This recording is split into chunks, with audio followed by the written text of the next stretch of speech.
Aujourd'hui est un jour historique. On est devant l'Assemblée Générale, la dernière Assemblée Générale du Crédit Suisse, ou plutôt du 10 Crédit Suisse, parce que cette banque, elle symbolise tout un système.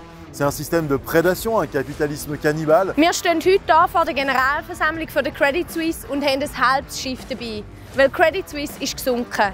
Wir waren letztes Jahr schon da mit einem ganzen Schiff und haben davor gewarnt, dass Credit Suisse auf dem Kurs von der Titanic ist und der Eisberg schon lange sichtbar ist. Nous, on dit aujourd'hui qu'un système sans aucune régulation de la part du gouvernement suisse, ça ne peut pas marcher. On a besoin de régulation parce que à la fin, c'est un système qui va continuer et c'est qui va payer? C'est le gouvernement suisse, c'est les gens. Qu'est-ce qu'il y a derrière le Crédit Suisse? Il y a des actionnaires majeurs comme le Qatar et l'Arabie Saoudite qui sont des puissances pétro-gazières. Au sein du Crédit Suisse, il y a toute une série de banksters, de banquiers gangsters qui n'avaient aucune éthique des conséquences, comme beaucoup d'autres, et qui ont beaucoup investi, notamment dans des prêts désastreux, comme le prêt accordé à une partie des élites du Mozambique, qui est en fait un prêt corrupteur, inconstitutionnel, et qui a plongé 1,9 million de personnes dans l'extrême pauvreté. Les conséquences de la crise climatique est totalement lié aux investissements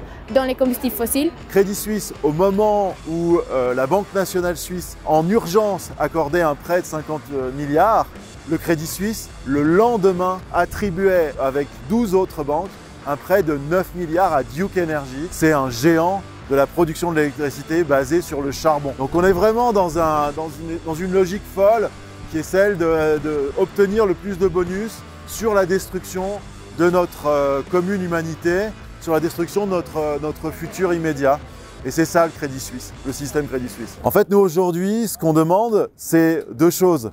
D'abord, de faire en sorte de payer les dommages. Il faut que les milliers de collaborateurs du Crédit Suisse de haut niveau, qui étaient ceux et celles qui ont empoché des milliards en bonus, rendre ces milliards pour dédommager les victimes des investissements désastreux du Crédit Suisse et notamment les 1,9 million de personnes qui ont été plongées dans l'extrême pauvreté au Mozambique. Donc il faut dédommager les victimes d'un côté et engager une refonte complète du système de régulation de la finance suisse vers la prise en compte des risques majeurs comme le risque climatique.